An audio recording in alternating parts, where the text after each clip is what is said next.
tranquillement, il arrive sur... Alors vous choisissez votre camp, au milieu, sur la gauche, sur la droite. Les micros, ils fonctionnent ici, ouais.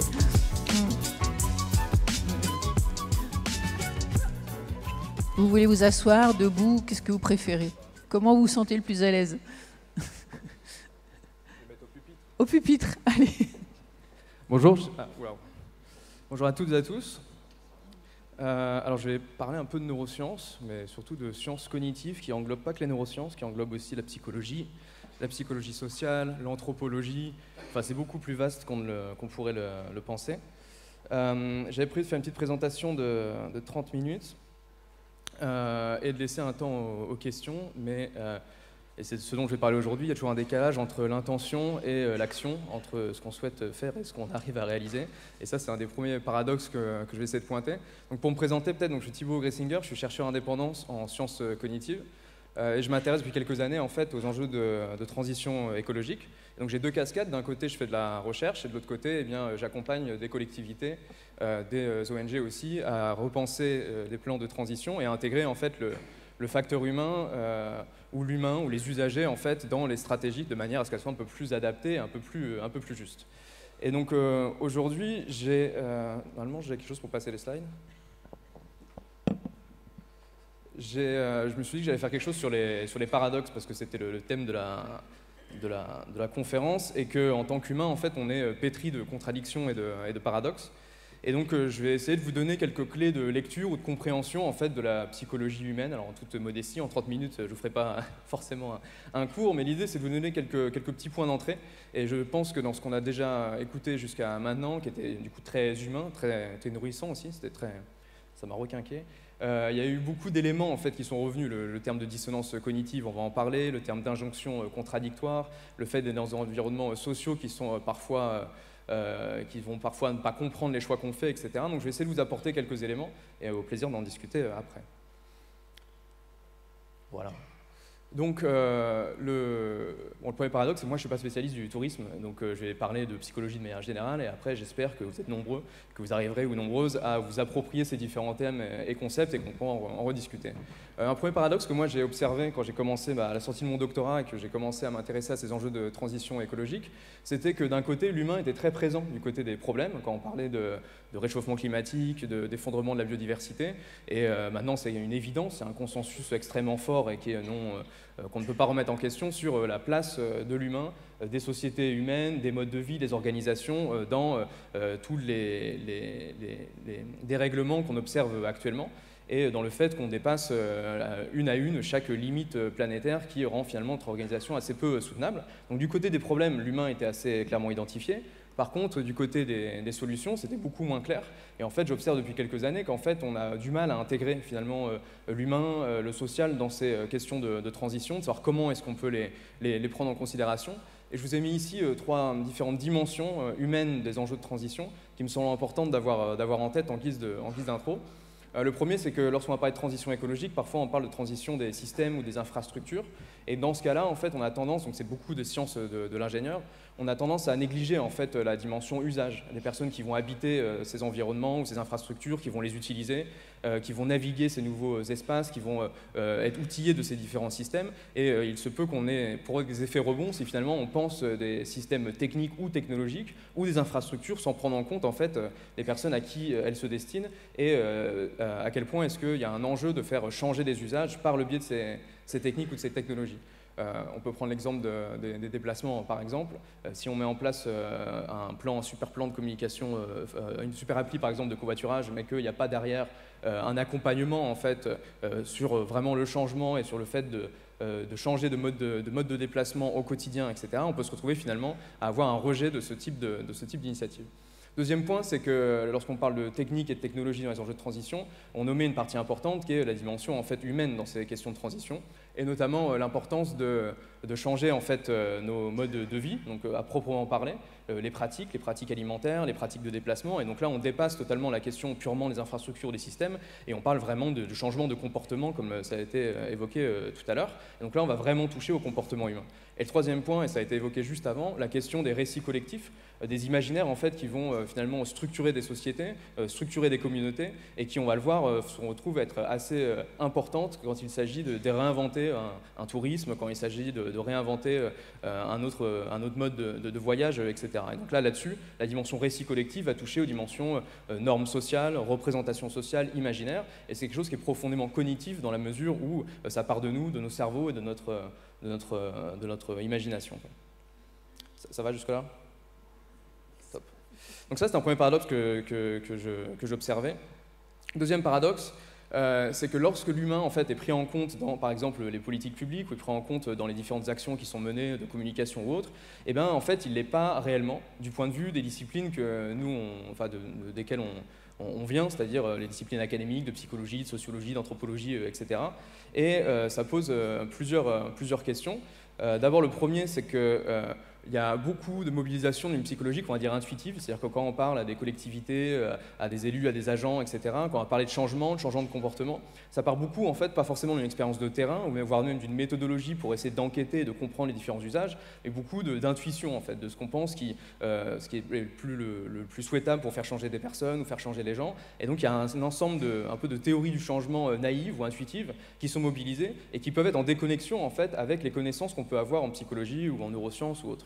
Et en fait, ça a des conséquences, c'est qu'à partir du moment où on base notre stratégie de changement ou d'impulsion de nouveaux modes de vie ou de transformation des modes de déplacement, etc., sur la base de ces intuitions, eh ben, on peut avoir un ensemble d'a priori ou de stéréotypes qui peuvent émerger sur les gens, sur les publics, en fonction de leur catégorie sociale, en fonction des liens qu'on a avec eux. On peut aussi avoir un phénomène de généralisation, c'est-à-dire qu'on a interagi avec 2-3 habitants ou 2-3 habitantes, et finalement, de cette expérience-là, on va le généraliser à l'ensemble du territoire ou du quartier, alors que chacun a des situations différentes et finalement une psychologie qui peut être différente, et voire même des approximations. Et en fait, de se reposer là-dessus, donc pas sur de la théorie ou sur des concepts ou d'une connaissance de ces mécanismes qui sont propres au changement, aux dynamiques de changement, ça peut conduire, donc on l'a dit, à des effets rebonds, mais aussi à une absence d'impact. C'est-à-dire que si on base toute une campagne de communication sur une intuition ou sur des données qui sont mal calibrées ou qui ne sont pas suffisamment étayées ou étoffées, eh bien on peut se retrouver finalement à dépenser énormément d'argent pour une campagne de communication qui se retrouve à avoir pas d'impact en termes de changement. Et donc là, il y a la question du coût qui se pose, et notamment actuellement avec les situations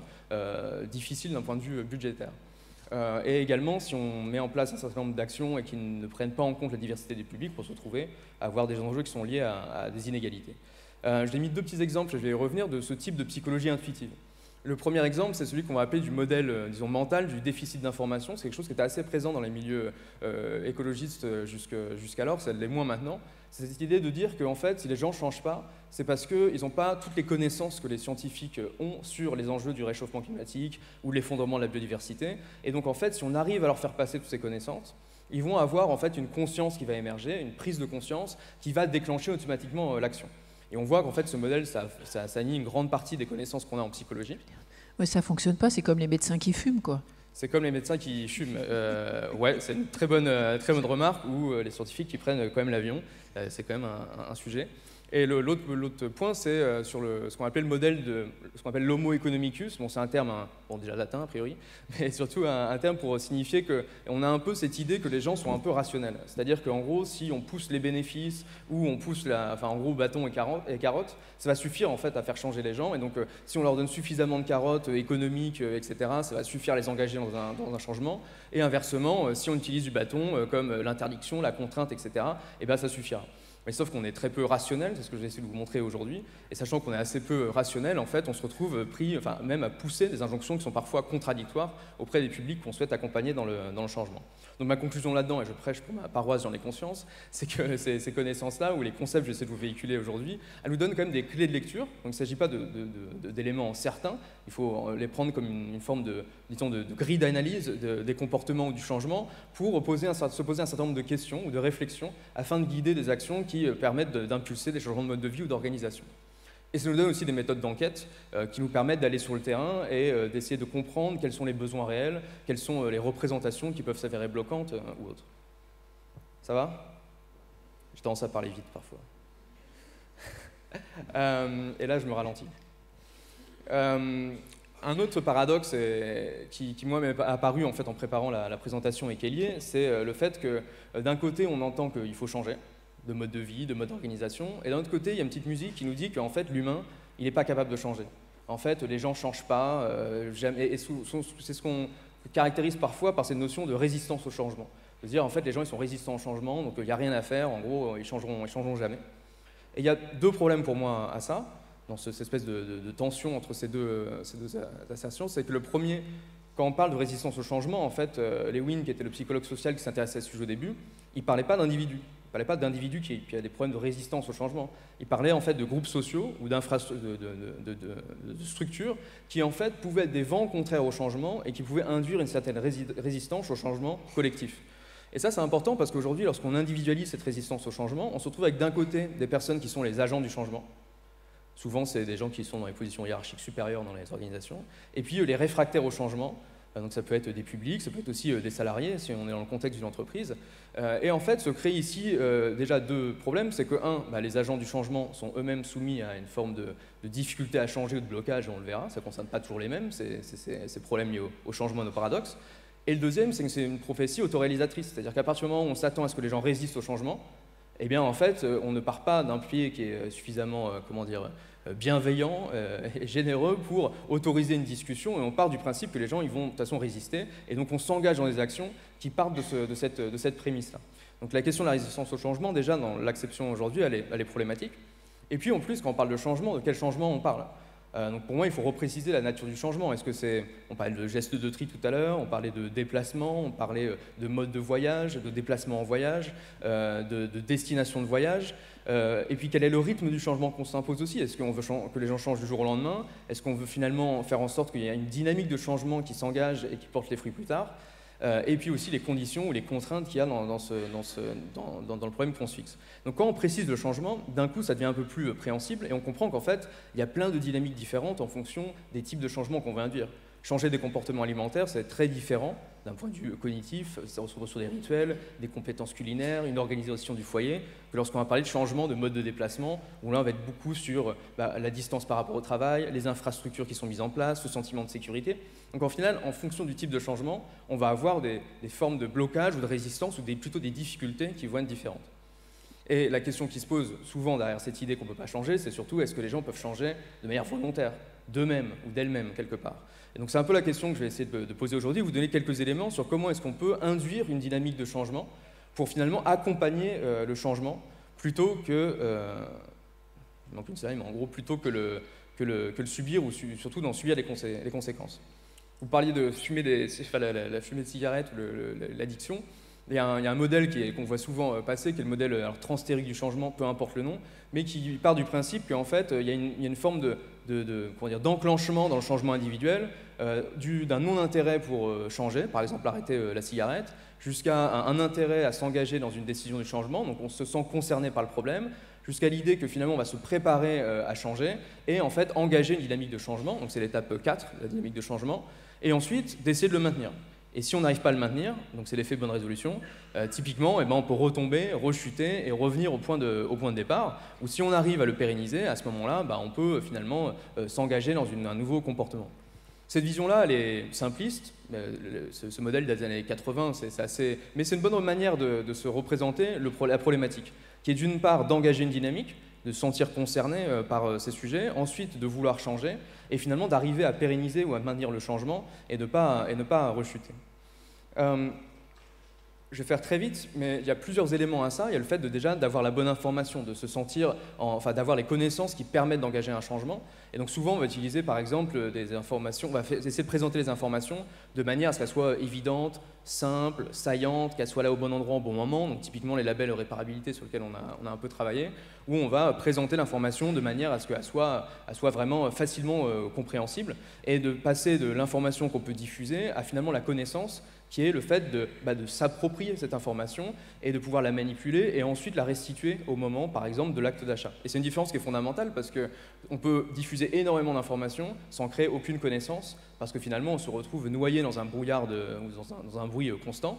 Et donc le fait d'aller donner une information qui se transforme en connaissance, qui soit appropriable, mobilisable, ça demande déjà une forme d'ingénierie et de prendre en compte cette psychologie. Notre attention, elle n'est pas infinie, donc il faut trouver aussi une manière de présenter l'information. Et puis le deuxième point, c'est que ce n'est pas une table blanche, ce n'est pas un tableau blanc, les personnes à qui on s'adresse. Et donc il y a en face des croyances qui sont préexistantes, et ces croyances-là, elles peuvent parfois s'opposer à l'acception de l'information.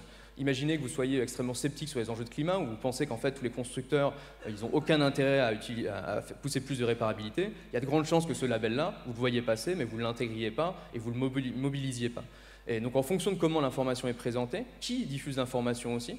Si c'est le gouvernement qui envoie cet indice, ça va être différent que si c'est un syndicat ou un collectif d'entreprises. Et ensuite, en fonction des croyances qui préexistent.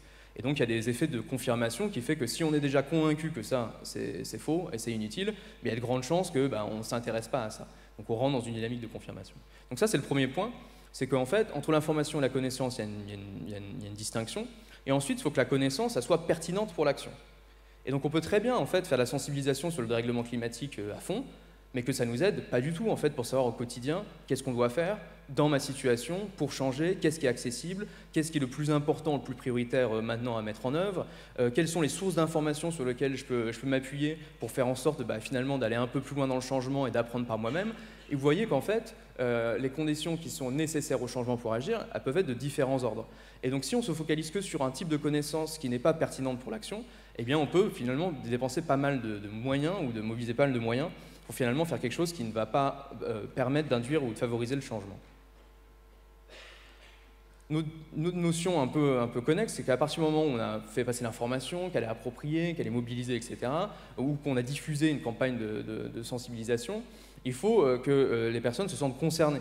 C'est-à-dire qu'on peut sensibiliser à un thème, là par exemple la sobriété, mais ce n'est pas parce que les Français ou les Françaises pensent qu'il faudra modifier nos modes de vie, donc sur 58, d'après le sondage de l'ADEME, pour faire face au changement climatique, c'est parce qu'ils pensent ça, qu'ils sont prêts à s'engager dans l'action à leur échelle. C'est pas parce qu'ils considèrent que acheter des produits dont on n'a pas besoin est une forme de gaspillage que pour autant ça suffit à s'engager dans une démarche de sobriété et de lutter contre un système, ou en tout cas dans un mode de surconsommation, disons. Donc entre le fait de sensibiliser, le fait de créer un concernement, de se sentir concerné par le sujet et de s'impliquer dans une démarche, il y a encore un décalage. Donc vous voyez que juste quand on parle d'information, de communication, le diable est un peu dans les détails, parce que si on ne prend pas en compte cette dimension psychologique, on peut dépenser pas mal de temps et de moyens à faire quelque chose qui finalement n'a aucun impact sur le changement. Et donc quand on parle de tourisme, on peut sensibiliser tant qu'on veut au tourisme durable. Si des personnes ne se sentent pas concernées par ces sujets-là, ou une autre représentation du tourisme, finalement on peut s'épuiser. Et donc ça va, l'autre point, c'est que le fait de concerner, ça permet d'engager un changement. Et donc là on touche à la question cruciale de la motivation. Et donc je vous ai mis quelques clés, il ne s'agit pas de vous faire un cours de psycho, mais juste, vous aurez la présentation si vous le souhaitez en PDF après, donc voilà. Au moins je vous donne quelques clés, l'important c'est que vous suiviez mon cours et que ensuite vous puissiez y revenir si besoin, mais en tout cas l'important c'est la logique ici.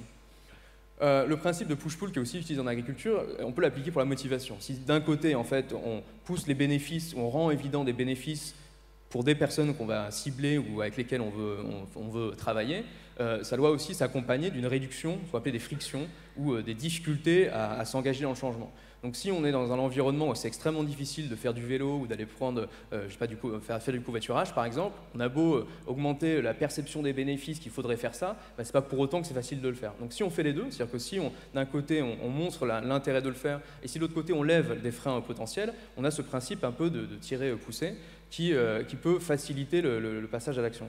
Et bon, ça fait un petit peu lèche-botte mon truc, mais je suis tombé là-dessus tout à l'heure. Et il y a en première page je ne suis pas payé pour faire ça. Et en première page des clés pour le tourisme durable. Et finalement, ça reprend un peu cette idée-là. En fait, on pointe un certain nombre de bénéfices possibles de voyager, donc là en l'occurrence par le train.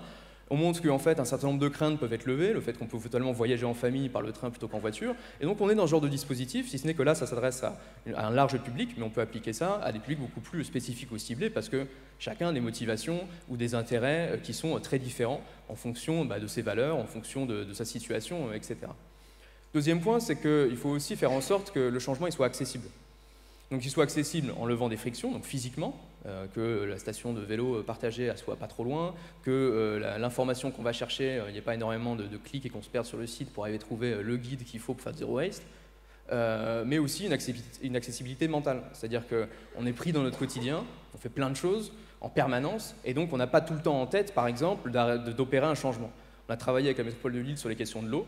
On voit bien qu'en fait, les gens sont convaincus qu'il faut réduire la consommation d'eau, mais au moment de rentrer dans la douche, on pense à la journée, on pense aux gamins qui sont en train de faire du bazar dans la chambre à côté, etc.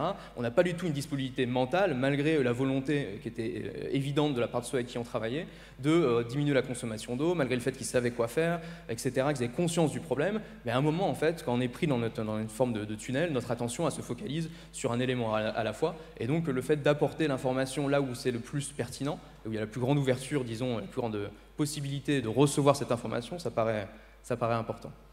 Et dernier élément de motivation, vous voyez que finalement la motivation elle est multiple, plurielle, elle va dépendre des personnes, c'est la résonance sociale. Donc là on l'a vu très bien avec le fait que, de trouver finalement du sens pour soi, mais aussi de trouver une communauté de personnes avec qui travailler, s'engager, qui partagent un certain nombre de valeurs, ça peut être quelque chose d'extrêmement motivant. Et sur les communautés Zero Waste, par exemple, on voit très bien que l'aspect Zero Waste, il passe derrière le fait d'être en communauté, de s'insérer par exemple dans un tissu social lorsqu'on vient sur un territoire. Il y a toute autre chose qui se joue que la simple motivation à économiser de l'argent, par exemple, en recyclant, enfin en réutilisant des déchets ou en ne gaspillant pas. Dernier point, quand on parle de changement, changer ça prend du temps. Et je pense que là-dessus, il y a quelque chose qu'il faut garder en tête, c'est qu'il n'y a pas de baguette magique pour changer. On peut se mettre un certain nombre d'éléments en place pour faciliter le changement, mais ça prend du temps, et plus la marche est haute, plus le changement est important, plus les vents sont contraires, et je vais en parler, plus l'apprentissage, le changement va être long, et va demander de la persévérance et de la motivation, mais également du soutien. Donc ça, il faut avoir ça quand même en tête, c'est qu'on ne peut pas tout changer d'un coup. Et là, il y a une dissonance qui est assez forte sur les enjeux de dérèglement climatique, c'est qu'il y a une urgence. Et pourtant, on doit prendre du temps pour changer, donc il y a un équilibre à trouver, d'ailleurs c'était mon mot, équilibre, tout à l'heure, sur le fait d'engager une dynamique qui soit pérenne et qui soit réelle de changement, et le fait de le faire dans le temps qui nous est imparti. Et à vouloir faire trop vite, en n'allant pas sur le terrain, en ne s'intéressant pas aux besoins, aux aspirations, aux motivations de ceux qu'on veut cibler, ou toucher, ou avec qui on veut travailler, eh bien on peut se retrouver finalement à passer totalement à côté de la plaque, et finalement à faire un coup d'épée dans l'eau. Un autre type de paradoxe ou d'idée qui m'est venue en préparant la présentation, c'est cette idée qu'on entend souvent que quand on veut, on peut. Et ça a été très bien rappelé, je trouve, avec la présentation d'avant, qui est, et je l'ai moi-même rappelé d'ailleurs, je fais moi-même des perches, sur le décalage entre l'intention, donc le fait de vouloir changer, d'être motivé à le faire, etc., et le fait d'arriver effectivement à s'engager dans une dynamique de changement. Et donc c'est l'écart entre intention et action. Je suis désolé, la slide est en anglais, mais c'est l'effet bonne résolution. Ok, 1er janvier, j'ai trop picolé, j'ai trop fumé, j'arrête de picoler, de fumer. Et puis, voilà, ça ne se passe pas exactement comme prévu, parce qu'en fait, il y a tout un contexte, et on va le voir, qui n'est pas forcément propice au changement. Et il y a deux types de contextes ou d'environnement à prendre en compte, au-delà de l'individu et de sa capacité de changement personnel, etc. C'est d'une part l'environnement physique. Donc j'en ai parlé, si les infrastructures ne sont pas adaptées ou s'il y a des frictions dans l'environnement, eh bien ça peut rendre difficile le changement. Et aussi l'environnement social, j'ai pris l'exemple du barbecue végétarien, on y reviendra, mais si on est dans un environnement où finalement il y a une ultra-consommation de viande et qu'il n'y a pas d'autres alternatives à consommer végétarien ou que c'est mal vu, eh bien on peut avoir un certain nombre d'effets de normes sociales ou de pressions sociales qui vont rendre difficile en fait, le changement. Et donc il y a un impératif, et ça c'est très important, de ne pas tomber dans les injonctions contradictoires liées à l'environnement qu'on va mettre en place. Et donc il faudrait en fait essayer de rendre cohérent et l'environnement physique dans lequel les gens évoluent, et aussi, on parlait de récits, les normes sociales qu'on va essayer de pousser ou de favoriser. Je vais revenir, mais en gros, plus l'environnement est cohérent avec la démarche de changement, plus il y a des chances que le changement s'opère. Dernier point, avant de vous faire un résumé que vous pourrez prendre en photo ou récupérer en PDF, la responsabilité individuelle ou la surresponsabilisation. C'était très bien rappelé avant sur la question des privilèges. On est situé, c'est-à-dire que notre cognition, notre psychologie est située en fonction de là où on vit. On ne va pas forcément avoir les mêmes préférences, en fonction de notre mode de vie non plus, en fonction de nos moyens et de nos ressources. Alors là, je vous ai mis quelques cartes et ce très bon bouquin qui résume à peu près beaucoup de ressources en sociologie, qui montrent en fait à quel point est-ce que les situations sont composites, différentes et aussi inégales. Là, la carte toute colorée en haut, c'est sur le revenu médian moyen à l'échelle de la France, et ici, c'est sur les déserts médicaux et l'accessibilité aux soins. Et ce bouquin réunit un certain nombre de connaissances là-dessus qui montrent que, en fonction de la situation dans laquelle on est, en fonction de là où on vit, en fonction de là où on a grandi, on n'a pas tous la même marge de manœuvre. Et ça, cette notion de marge de manœuvre, elle est hyper importante dans le changement, parce que si on veut induire un changement auprès d'un certain public, mais que ce public n'a pas la marge de changement, la marge de manœuvre pour le faire, finalement, on s'évertue à faire changer des personnes qui ne peuvent pas ou qui n'ont pas les moyens de le faire. Et donc ça doit être un guide aussi pour l'action, la dynamique de changement, de s'intéresser à ceux qui, ou celles qui, ont le plus de marge d'action, le plus de marge de changement. Autre point aussi, c'est qu'on a tous des rôles différents. Père, mère de famille, dans un quartier, on peut être le gardien d'un immeuble, au sein d'une entreprise, en fonction de là où on se place dans l'organigramme, et en fonction du rôle qu'on a, on n'a pas la même marge de manœuvre non plus, et pas la même marge d'action. Et une autre manière de le voir aussi, c'est que chaque personne que vous êtes à la fois tous ces rôles. C'est-à-dire que vous êtes à la fois citoyen, citoyenne, vous êtes à la fois membre, enfin, j'espère, d'une famille, en tout cas vous avez une famille autour de vous, vous vivez dans un quartier avec des voisins, vous faites peut-être partie de l'association sportive, et donc quand on pense au changement, souvent on pense que par rapport à un rôle spécifique. Alors qu'en fait, tout le monde doit, et c'est aussi une forme de paradoxe parfois, tout le monde en fait est dans des rôles qui peuvent être différents et parfois contradictoires. Donc on observe par exemple des personnes qui dans leur quotidien font énormément d'efforts sur les enjeux de transition et qui, rendus dans l'entreprise, en fait, abandonnent ces efforts-là parce qu'ils ne pensent pas qu'ils ont la marge de manœuvre, peut-être parce qu'ils ne l'ont pas, ou parce qu'ils considèrent que ce n'est pas leur responsabilité ou de leur ressort. Donc il faut avoir ça aussi en tête quand on veut engager une dynamique de changement. Et pour revenir au tourisme quand même, quand on pense par exemple aux touristes qui viennent habiter ou occuper un lieu de manière provisoire, le rapport à l'environnement, le rapport au lieu qu'ils occupent, il va être différent du lieu qu'ils occupent au quotidien. Donc le respect ou l'attachement qu'ils vont avoir au territoire peut être différent aussi. Et donc des personnes qui sont juste de passage ne vont pas avoir forcément ce respect vis-à-vis du territoire ou de l'environnement qui peut conduire à des comportements qui ne sont pas forcément les plus respectueux vis-à-vis du territoire. Donc il faut avoir aussi ça en tête, qu'on ne s'adresse pas forcément à des personnes qui habitent depuis 10 ans, 15 ans, 20 ans, qui ne sont pas animées des mêmes motivations et donc qui ont un rôle et aussi qui se situent différemment, disons, par rapport à ça. Résumé. Un point qu'on observe souvent, soit j'observe souvent, c'est cette idée que on met beaucoup l'accent sur la sensibilisation et on met beaucoup moins l'accent en termes d'action ou de politique publique sur d'autres formes d'accompagnement que j'ai pu citer. Et quand il s'agit de sensibiliser, on l'a vu, il faut la bonne connaissance au bon moment pour être sûr que ça soit le plus pertinent pour le changement, mais aussi de mettre en place des politiques publiques ou des actions qui permettent de motiver, d'engager, mais également de faciliter ou de permettre de rendre l'environnement le plus cohérent possible pour que ce changement puisse avoir lieu et qu'il ne soit pas freiné. Ce sont des ressorts qui sont assez fondamentaux. Et le dernier ressort, c'est aussi d'accompagner ou de soutenir, parce qu'on ne peut pas juste, de manière ponctuelle, aller induire un changement sur un comportement, sur un choix de billet d'avion ou un billet de train. Il y a une nécessité de mettre en cohérence aussi les différents comportements ou les différentes actions, les différentes pratiques. Et donc, il y a une nécessité aussi d'en capaciter, quelque part, et d'entraîner avec nous des personnes qui sont les plus concernées par ces sujets. Et donc, on peut se poser des questions, comme je l'ai expliqué, quand on parle de changement, de quel comportement, quel contexte, quelle marge de manœuvre, etc. Je ne reviens pas dessus. Une autre dimension qui me semblait intéressante pour aller un peu plus loin que ça, c'est qu'en fait, les environnements qu'on traverse, ou qu'on occupe, ils exercent une influence qui est assez importante, et notamment sur la dimension symbolique, où on parlait d'imaginaire ou de récit tout à l'heure, que cette matérialité d'une part, et que ces environnements sociaux vont véhiculer. Par exemple, sur la question sur la matérialité de l'environnement physique, c'est pas juste que ça nous contraint physiquement en fait ces environnements-là. C'est aussi que ça va être symbolique et ça va nous induire un certain nombre de représentations, d'imaginaires, qui vont conditionner un certain nombre de comportements. Je vous parlais du projet sur l'eau avec lequel on a travaillé. On se rend compte qu'en fait, les salles de bain, je suis désolé, c'est très pragmatique, sur les salles de bain, là j'ai mis un exemple, il y a douche, baignoire, de lavabo, enfin c'est un temple de consommation d'eau, quoi. Donc quand on est dans cet environnement-là, ça appelle un comportement de consommation. Il y a une forme de norme, de symbolique qui ressort de ça. Quand on est dans un mode de vie, on a parlé tout à l'heure le mode de vie cadre, avec un salaire à plusieurs zéros, avec une voiture de fonction, etc., avec cet idéal de vie de la maison, des enfants, du chien, que sais-je, de la maison isolée, etc. C'est pareil en fait, cet environnement-là crée une norme sociale, impose un idéal et va façonner des représentations qui rendent difficile en fait le changement. Et donc sur la question de l'eau, par exemple, on a travaillé, imaginez, ce serait quoi, avec des étudiants en design, ce serait quoi une salle de bain sèche? Et donc ils ont imaginé d'autres matières, d'autres matérialités qui rendent finalement l'eau, qui évoquent des représentations beaucoup plus précieuses ou beaucoup plus, qui évoquent ce sentiment de rareté et d'économiser l'eau. Et on se rend compte qu'en fait, en fonction de comment on agence ces espaces, on va changer les représentations qui vont induire de nouveaux comportements. Et pareil sur la question de l'habitat idéal, le fait d'aller proposer des logements qui sont intermédiaires, pas ultra denses, type bâtiment, enfin tour d'immeuble, mais non plus hyper artificialisant, type maison isolée en campagne, de l'habitat dense qui soit agréable, qui soit confortable, qui soit respectueux aussi des intimités de chacune et de chacun, ça induit aussi un autre possible, un autre imaginaire. Un petit point là-dessus quand même. C'est que quand on revient sur la question des salles de bain ou la question de l'habitat, y a toujours cette question qui ressort, qui est un peu la poule et l'œuf.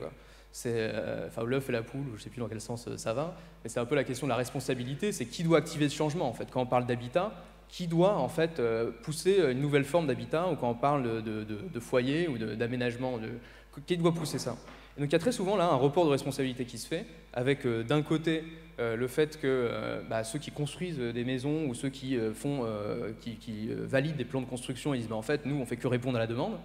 Donc on répond à des besoins, donc ce que les gens veulent c'est ça, donc on fait ce que les gens veulent. Sinon on ne vend pas, sinon on ne satisfait pas, etc. Et de l'autre côté, en fait, on a des habitants, des habitantes sur la question de l'habitat sur laquelle on a bossé, qui nous disent moi en fait je veux habiter là où je peux, et donc moi je veux bien en fait vos habitats denses, vos éco-villages, éco-quartiers et tout, c'est top, mais moi là où je veux habiter, en fonction de mon emploi, de ma famille et tout, il n'y a rien. Donc en fait je suis obligé de prendre ce qu'il y a en fonction des moyens dont je dispose, de ma capacité d'emprunt, etc.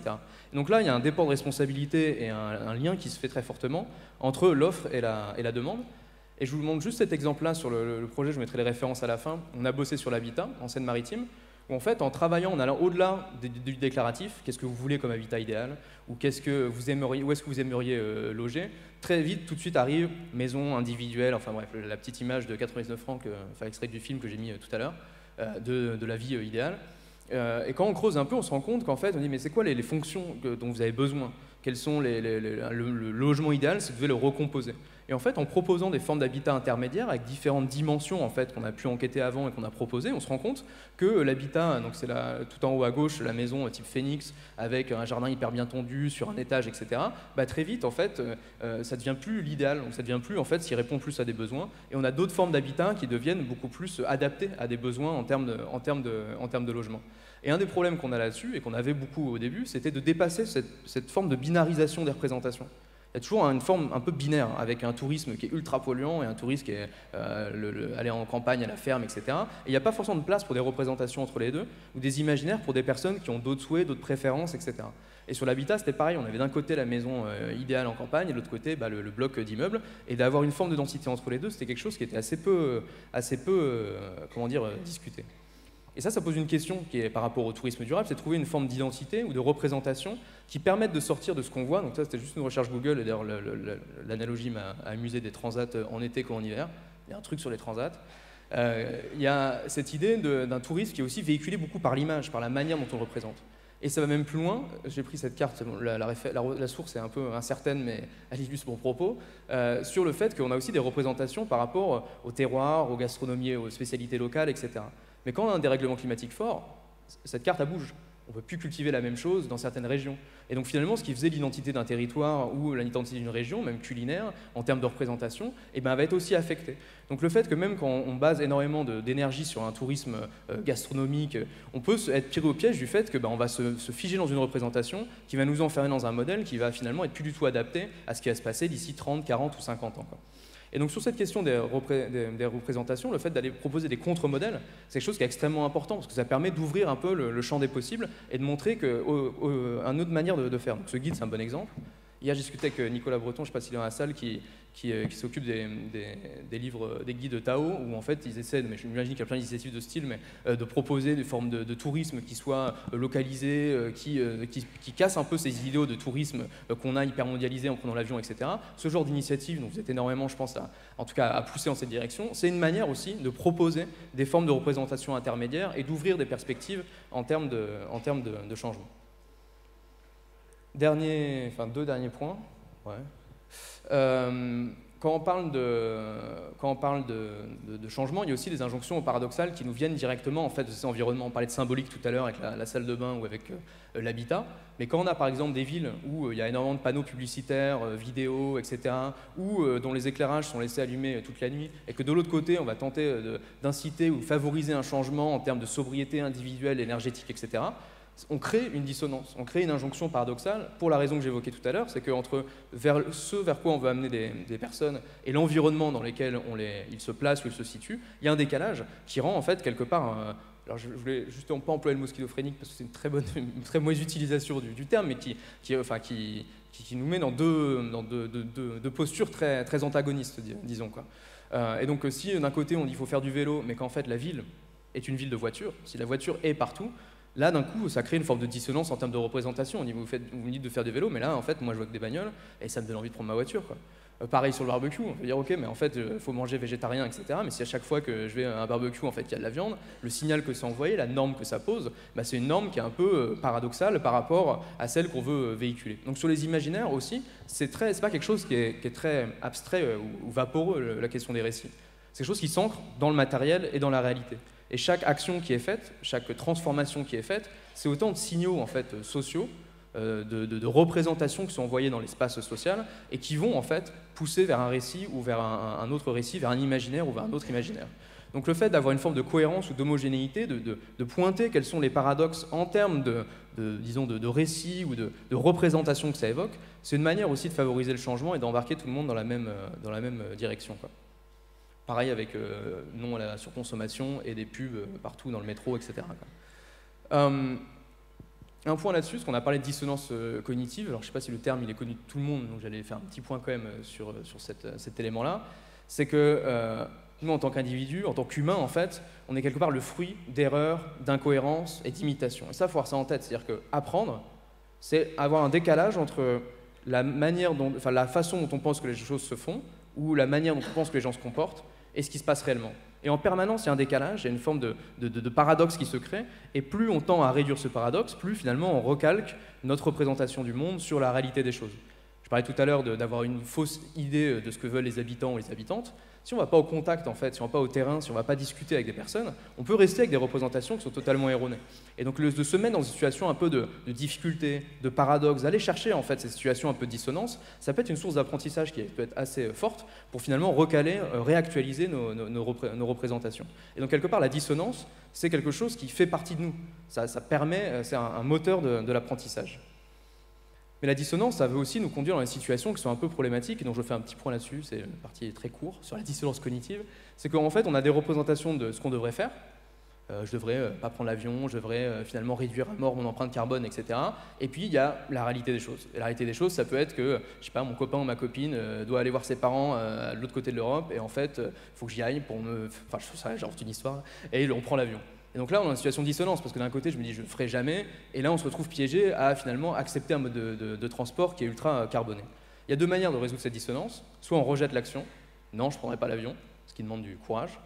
Ou soit, et c'est souvent le plus simple, on rentre dans une phase de rationalisation, on se raconte une histoire, on transforme la réalité, ou on est dans le déni, et on se dit, ok, l'avion une fois, ça va, il y en a qui le prennent 10 fois, 15 fois par mois ou par semaine, c'est pas grand-chose. Et ce processus-là, qui fait qu'on recalque toujours notre représentation sur ce qui se fait, peut nous conduire à se piéger nous-mêmes, en fait, à se réinventer des histoires et à finalement dériver du cap qu'on s'était fixé. Un point aussi là-dessus, et ça a été dit, il ne faut pas non plus, je pense, rentrer dans une forme d'injonction à la cohérence et garder en tête que la dissonance, ça fait partie de nous. Il faut être exigeant, c'est sûr, essayer de se donner des cadres pour ne pas dériver, mais il faut aussi garder en tête que le monde il est complexe. Et donc il y a forcément des injonctions paradoxales ou contradictoires qui émergent de la complexité du monde, c'est évident. Deux, on est variable. C'est-à-dire que moi, mes préférences au petit-déj, elles peuvent changer de ce matin par rapport à hier, par rapport à demain. On fluctue, on n'est pas figé. Et donc ça fait qu'il faut aussi être un peu bienveillant par rapport à nous-mêmes. C'est-à-dire qu'il y a des fois, on fait des choses contradictoires. Mais on fait des choses contradictoires, ça ne veut pas dire qu'on est forcément mal intentionné. C'est peut-être que des fois, on est dans une situation qui nous conduit à faire autre chose, ou des fois, on est fatigué, on est stressé, etc. Bref, nos humeurs changent, on varie. Et ça, c'est quelque chose qui fait partie de nous aussi, donc il faut garder en tête. Donc se dire, il faut être absolument cohérent sur toute la ligne, c'est à mon avis passer à côté de la réalité de ce qu'on est. Et finalement, notre esprit, il est peuplé de représentations qui sont parfois contradictoires. On bosse sur les questions de plastique. Le plastique, d'un côté, une représentation, c'est que c'est utile et pratique. D'un autre côté, c'est que ça pollue. Et en fait, ces représentations, elles sont contradictoires et elles vivent en nous. Et donc, on est peuplé en fait d'incohérences et de contradictions. Donc ça, c'est pas pour vous dire ne changez rien. C'est au contraire, disons, ne tombons pas dans à s'imposer à être cohérent sur toute la ligne. Et le changement, je l'ai dit, ça prend du temps. Et donc, de fait, d'être un peu bienveillant avec soi-même et accepter aussi que parfois, on tombe dans l'erreur ou parfois c'est une source d'apprentissage. Dernier point, c'est sur la question de la vision. Je voulais monter un peu en termes de questions un peu collectives. Lorsqu'on parle de cohérence, donc cohérence par exemple sur les espaces publicitaires ou sur la ville, dans la nuit, les éclairages dans la nuit, etc., il faut l'organiser la cohérence. Parce qu'en fait, qui a la main là-dessus? On l'a dit tout à l'heure, c'est une pluralité d'acteurs qui parfois ne se parlent pas. Sur la question de l'habitat, c'était flagrant. Les élus ne se parlent pas aux habitants, ils ne parlent pas forcément aux constructeurs. Donc c'est parce qu'ils font partie d'un même écosystème qui dialogue. Et ensuite, ensemble, d'arriver à proposer quelque chose qui soit cohérent, donc d'aligner les motivations de chacun, d'aligner les représentations de chacun, de faire en sorte d'aller dans une même direction, ça s'orchestre et ça s'organise. C'est quelque chose qu'on a lancé un petit programme de recherche avec un collègue qui est designer, qui essaie de réfléchir à des trajectoires à partir de ceux qui participent à ces trajectoires. Et donc on l'a fait, on était avec la Ligue de l'enseignement hier sur les questions du tourisme social et durable, justement, pour essayer d'imaginer, en fait, sachant les bouleversements qui sont en cours, sachant les changements dont on doit faire preuve, eh bien comment est-ce qu'on pense une trajectoire qui permet en fait d'arriver à éviter le mur. Le terme il est très juste. Comment on évite le mur tout en faisant en sorte de partir de là où on est. C'est-à-dire que chaque personne participe individuellement à une trajectoire tendancielle qui est dans le mur. Comment est-ce que, sachant toutes ces composantes, on arrive à s'orchestrer, à avoir, en fonction de nos rôles, de nos métiers, de nos envies, de notre confort, etc., à finalement opérer une déviation pour tenter d'éviter ou d'amortir le choc par rapport au mur. Et donc ça nécessite un travail, disons, de prospective, mais de prospective collective et aussi participative. Qu'ensemble, on réfléchisse à ça sera quoi, en fait, un tourisme ou une forme de tourisme. Donc j'ai pris la Normandie parce qu'on était là-bas hier, j'ai conscience qu'ici c'est un peu plus chaud ici, mais la question se pose à peu près partout en France, c'est que sachant, et j'ai d'ailleurs un exemple d'ici de RECO, et je crois que Guillaume Simonet sera demain à la table ronde, qui est un collectif de scientifiques et de chercheurs qui travaillent à étudier les effets du règlement climatique en région Occitanie, à regarder quels vont être les effets des changements du climat et les effets sur la biodiversité. On peut prendre ça comme un point d'entrée pour la réflexion collective, pour se dire, ok, sachant ça, comment on organise le tourisme, comment est-ce qu'on orchestre une forme de cohérence dans l'offre qu'on va faire qui permet de favoriser des dynamiques de changement, si vous avez à me suivre. Et donc il y a plein de travaux qui se font là-dessus, j'en ai mis quelques-uns sur la montagne, c'est beaucoup fait avec Montagne 2040, d'imaginer ça serait quoi en fait une montagne sans neige, des activités touristiques en montagne sans neige, est-ce qu'il n'y a pas d'autres activités à mettre en œuvre, donc il y a une fiche de l'ADEME qui est très bien faite là-dessus sur le tourisme 4 saisons, il y a des choses qui se font, et donc ça donne aussi des modèles, parce que forcément quand on s'engage dans la prospective, c'est vertigineux, hein. Et donc ça donne aussi des points de référence pour essayer finalement de re-questionner ce qui anime un territoire ou ce qui fait une offre cohérente sur un territoire. Donc là j'ai mis quelques points, mais c'est un peu notre tambouille sur la méthodologie qu'on met en place, mais c'est d'identifier chaque acteur, ou quel rôle il a, quelle prise il a sur la problématique, des prises directes, mais aussi des prises qui pourraient s'ouvrir si jamais collectivement ils vont chercher des financements, ou collectivement ils vont monter une force de lobbying ou de sensibilisation. De prendre en compte toutes ces tendances, alors elles sont aussi sociologiques, ces tendances ne sont pas que climatiques, en compte, et en se disant, ok, ça c'est la réalité des choses, voilà ce qu'on a sur la table.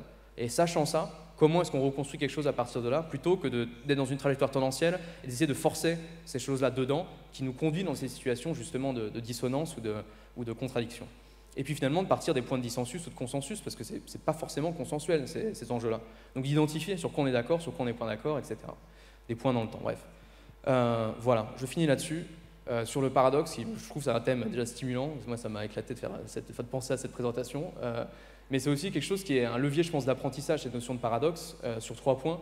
C'est que déjà, de pointer des paradoxes, ça permet, je pense, d'investiguer la complexité du monde, en fait, de regarder, en fait, là où il y a des contradictions, c'est peut-être là où il y a des sujets. Et quelque part, c'est là où il y a peut-être des angles morts, des choses à travailler. Donc de mettre le doigt là-dessus, de sortir un peu des tabous, c'est une manière aussi finalement de rentrer dans le dur et de travailler sur les sujets qui sont un peu parfois névralgiques. 2, c'est que ça permet, en révélant des angles morts, de démarrer une discussion. Au lieu d'être dans le tabou, personne n'en parle, chacun est dans ses paradoxes de son côté, ça permet aussi d'ouvrir une discussion et de le mettre en partage, comme ça a été fait juste avant. De partager ça, ça permet de se retrouver aussi et de faire un peu commun. Et le dernier point, c'est que ça permet aussi d'être une porte d'entrée pour résoudre collectivement des problèmes. Donc voilà, c'est un levier, je pense, d'apprentissage et de bienveillance, je l'espère. Les références que sont publiées actuellement, si vous voulez voir les différents travaux que j'ai cités. Et puis voilà, merci. Merci beaucoup, Thibaut.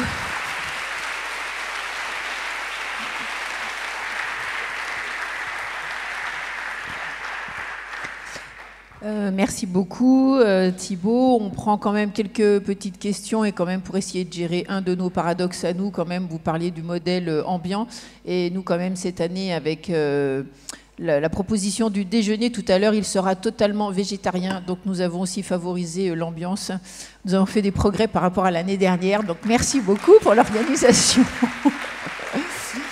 Alors Clémentine, des réactions, des questions? Oui, beaucoup de questions. Ça fonctionne ? Ouais, beaucoup de questions. Question de Marie, comment garder et partager la motivation du changement individuel quand on voit des décisions internationales en sens contraire genre les JO asiatiques en Arabie Saoudite, la Coupe du Monde de foot au Qatar qui vient d'être labellisée ISO 20121, etc. etc. Je ne sais pas si tu as une petite réponse pour nous aiguiller, nous les écolos anonymes, dans ce groupe de parole. Les alcooliques anonymes, c'est un très bon exemple de dynamique de changement en groupe. Ne serait-ce que parce que ça repose sur la maxime stoïcienne qui est de se concentrer sur ce sur quoi on a prise justement et de délaisser sur quoi on n'a pas prise. Donc il y a beaucoup de leçons à tirer, je trouve, des alcooliques anonymes. J'ai eu la chance de ne pas devoir y aller, mais je pense que c'est aussi des espaces où on... Ou alors je suis dans le déni, je sais pas. Des espaces où il y a beaucoup de choses à apprendre. Bref, point à part, sur cette question-là, je pense que le fait que maintenant ça apparaisse comme des incohérences, c'est déjà une avancée. C'est-à-dire que, en fait, si maintenant ça apparaît ridicule, si maintenant ça nous paraît absurde, quelque part, ça montre pour moi qu'on a quand même progressé en termes de représentation, d'imaginaire, et qu'on a des impératifs, ou en tout cas des velléités de cohérence qui ont augmenté.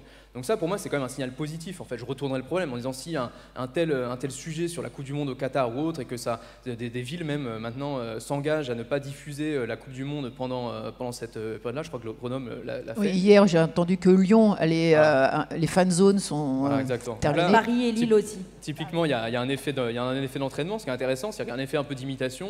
On montre que c'est possible, on a le courage d'oser, de montrer un peu qu'on peut faire différemment, et d'autres villes s'engagent, et il y a un effet d'entraînement. Donc ça, c'est déjà quelque chose de positif, donc ça crée du mouvement, d'en parler. Et puis ensuite, si vraiment on s'en rend compte, c'est que déjà on a progressé, je pense, quoi. Dernier point quand même, c'est que, en fait, sur les enjeux de transition écologique, et je pense qu'on est tous confrontés à ça, c'est qu'on a envie de tout résoudre. On a envie de tout résoudre tout seul, en fait, ou d'un coup. Et je pense que beaucoup de militants ou de militantes se grillent, en fait, font des burn-out en fait, là-dessus, en se disant mais l'ampleur du problème est tellement énorme, où est-ce que je commence, par où je vais? Et en fait, il y a une forme de sagesse à trouver son rôle, c'est ce qui était dit avant, sa place dans cette transition, et d'œuvrer de la manière la plus cohérente, la plus impactante possible à son échelle, tout en sachant que en fait, on est plusieurs dizaines de millions, milliards sur Terre, donc il y a aussi un impératif à ne pas non plus se mettre un poids trop gros sur nos épaules, parce qu'on ne pourra pas tout changer tout seul, c'est sûr et certain. Donc je pense que là-dessus, de trouver du sens dans l'action et de trouver sa place et son rôle, et de créer ces formes de communauté pour ne pas être tout seul aussi, enfin ça c'est une communauté, 500 personnes, c'est énorme, enfin, c'est génial pour démarrer une discussion, quoi. C'est quand même un bon point de levier, quoi. Donc ça serait mes éléments de réponse. Au vu des enseignements, comment faire évoluer la norme sociale chez les gens qui voyagent beaucoup en avion, genre les urbains, CSP++, 20-40 ans? Comment faire en sorte que le voyage sans avion soit plus cool et socialement valorisé? Est-ce que tu penses que, je mixe deux questions volontairement, comme ça on gagne du temps, est-ce que tu penses qu'il faut abolir certaines pubs qui ne sont pas alignées sur les enjeux de l'urgence climatique, genre le low cost dans le métro, Transavia, 29 € le week-end à Ibiza? Ouais, là déjà, je pense qu'il y a une petite contradiction dans les deux questions, c'est-à-dire que les pubs vont viser des personnes qui ont les moins de moyens, a priori. Et la première question, c'est les personnes les plus aisées. Donc il y a deux publics qui sont touchés. Pas forcément. Le low cost, ça vise les gens qui ont des moyens de manière à ce qu'ils partent beaucoup plus souvent et qu'ils fassent plus de voyages. La réalité, c'est quand même souvent ça. C'est vicieux. C'est un peu vicieux. Ouais. Très bien. Je n'ai pas forcément de réponse là tout de suite qui me vient là-dessus. Je peux peut-être pointer des références. Il y a je crois que c'était mentionné tout à l'heure, le think tank, le Shift Project, qui a interrogé une panoplie d'experts et d'expertes, et j'étais dans le lot pour une raison qui m'est encore inconnue, sur la question justement des voyages, des voyages à longue distance. Et donc je pense qu'il y a beaucoup de ressources et beaucoup plus de réponses pertinentes que j'en aurai à donner sur ce sujet là-dedans. Et deuxième point, c'est que ça nécessite, et je suis désolé de le dire, ça nécessite de faire des études parfois. C'est-à-dire que, enfin pas des études, des diplômes, des études, genre des enquêtes sur le terrain en fait. C'est-à-dire qu'on a beau avoir des clés de lecture, des clés de compréhension des mécanismes, il y a un moment en fait, il faut aller sur le terrain et se donner des moyens aussi de comprendre. Et donc ça, c'est là où on rentre un peu dans l'injonction du temps tout à l'heure, c'est-à-dire que de prendre le temps de comprendre avant d'agir, c'est quelque chose qui peut être parfois très paradoxal et qui peut paraître très paradoxal. Mais si on ne prend pas ce temps de la compréhension, on va passer à côté forcément. C'est sûr qu'on va être hors sol d'une manière ou d'une autre. Donc prendre le temps de bien comprendre et d'étudier le problème avant de se lancer, ça peut faire gagner du temps clairement sur la suite. Et donc là-dessus, j'aurais tendance à dire, mais, ok, lançons les études. Il y a plein de chercheuses et de chercheurs dans les labos, et c'est le rôle de la structure qu'on s'est donné, c'est de faire des liens entre les chercheurs ou les chercheuses et les territoires sur ces questions-là. Il y a des choses à lancer et à partager aussi aux autres régions sur ces questions-là, parce que ces clés pourront être diffusées auprès d'autres. Je dis ça se trouve, il y a des études de sociologues ou de psychologues sur ce sujet, j'en sais rien, mais ça a été aussi un appel à Et prenons le temps de comprendre et de chercher. Malheureusement, il y a encore beaucoup de questions, mais on me dit dans l'oreillette qu'on doit passer à la table ronde. Ouais. Merci. Ouais. Juste Thibaut, en parlant de pour table, les je serai éléments là de ce midi, réponse. donc on peut discuter ce midi. Mais il y aura la table tout court, effectivement, tout à l'heure. On pourra venir discuter avec vous avec plaisir. Merci beaucoup, hein, Thibaut, pour avoir distillé tout ça.